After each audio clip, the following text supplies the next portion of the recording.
David comes from the Hyde Park community of Boston, and like most students from the 50s, he came from a broken home. Thompson Island was a school and a home for children from broken homes, not delinquent children, not children in trouble, but children from broken homes.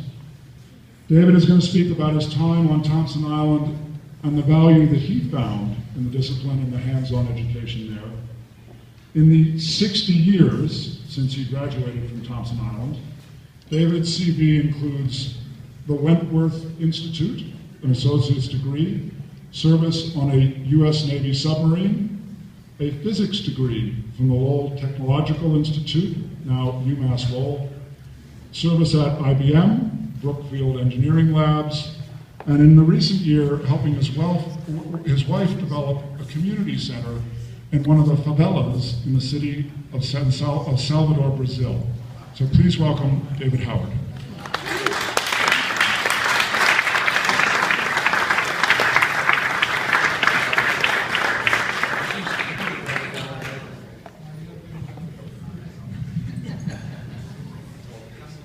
That's okay. Good evening. On March 6, 1950, my mother took me to South Boston, to City Point, where it was called Kelly's Landing. There I boarded the Pilgrim 3, the boat to Thompson's Island. I went across Dorchester Bay, 1.8 miles, and I began a life, as Arthur said, in a home school for boys. There are a number of points that are not necessarily in order of importance, but all interacted with us young children at that time. I was 11 years old, 11 and a half years old. Respect. Right off the boat, we were taught that we would address the instructors and the headmaster and the teachers as yes ma'am, no ma'am, yes sir, no sir. Never identified them by first name. That respect began to translate towards our fellow students, and then we learned respect for property, and ultimately we gained respect for ourselves. Work ethic, good old Puritan work ethic here in Boston, was a main point of the school. All the boys worked 4 hours a day and went to classroom 4 hours a day, 5 days a week, and then on Saturday we worked half a morning, and then we had free time the rest of Saturday and Sunday. Responsibility. When I arrived the first evening, I was put into a room with 3 other boys. Mind you, 11 and a half years old. I didn't have a mother or a father to look after me. I had to take command of my own responsibilities for hygiene, for making my bed, for keeping picked up, responsible for being to work on time, being to school on time. All those responsibilities were on me, and we learned quickly. Discipline. Now you know that there are at least 2 definitions of discipline. We had to discipline ourselves positively to perform the work that was given to us to do our studies, to take care of ourselves in every way. And the other side of the coin is corporal discipline. Well, the headmaster and instructors on down, nobody carried a switch. There was no child abuse on Thompson's Island. What they had was a unique system where in the child's entrance to the dormitory, there was a glass bulletin board, and inside the bulletin board was a monthly chart with all the boys' names, and each day we got 5 credits. And then, of course, boys will be boys, and if we got into trouble, we got demerits. The summation of those credits was to work towards our off-island vacation in the summertime. We had sports. We had inter-school sports in football and basketball. We had intramural sports in football and basketball and softball, and we had a tennis club. We had a band. It was the oldest schoolboy band in America. Mr. Albee taught us how to play all the instruments. He taught us how to read music. He conducted the concert part once a week. When it got springtime, we went out to the football field and began to learn our marching routines. So we got off island to go to music festivals, but the most important event was we would print an invitation and send it. We had a print shop, and we would print the invitation and send it to our families and friends to join us on a Sunday in historic Faneuil Hall. I played on the stage 4 years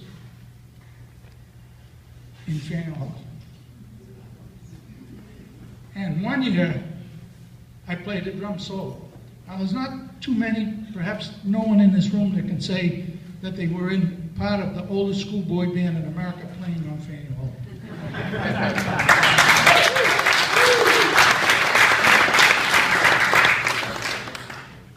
There were many jobs, but I don't have time to explain them. I'd be happy to talk to any of you afterwards. But there was one job was a boat boy, and the boat boys were chosen from from children that had responsibility and could handle that. I was a boat boy. And the ultimate job on the island was office boy. And I'm very proud of that. In the last 6 months that I was there, I was chosen to be office boy. I would go to school from 7:30 in the morning till 11:30. I would zip back to the dormitory, change out of my issued clothes to my private street clothes. I would go over to Bowditch House and have lunch, come back and brush my teeth, zip over to the main building, up into the office, and receive the chits of errands that I had to do in downtown Boston. I had a leather satchel, and Mrs. Thomas would give me maybe $1.50 in change. I zipped down to the boat, 1 o'clock boat, over to City Point, up a couple of streets, and wait for the street trolley railroad. I'd take the trolley in to South Station. When I got to South Station, I would cross the cobblestone Atlantic Avenue and walk up Federal Street to the post office square, to the post office building, collect the mail, do my rounds, and come back to South Station, pick up the newspapers that were ordered, Record American, Herald, Tribune, Boston Globe, back to the island, and back to my home studies. And then the day came, the day that I was to leave forever my life of living on Thompson's Island. That was in June 4th, 1954, 4 years and 4 months after I had been to the island. Graduation was on the front lawn. Graduation ended. I picked up my suitcase, joined my mother, my new stepfather, and my sister, and I went down to the boat and over to City Point. And here, my whole life changed again, big time. I didn't return to Hyde Park because my stepfather lived in Winchester. So I moved into his affluent home in Winchester, graduated from Winchester High School. As Arthur said, I went down the street here on Huntington Avenue to Wentworth Institute. There I got to know Boston Museum of Fine Arts. I got to know the Jack Gardner Museum. Then I went to submarine school and got onto the USS Seawolf, the second nuclear submarine in the US Navy and in the world. I got an honorable discharge from Charleston, South Carolina, and in the fall of 1960, I entered Lowell Technological Institute, studied for 4 years, and got a bachelor's degree in physics. So,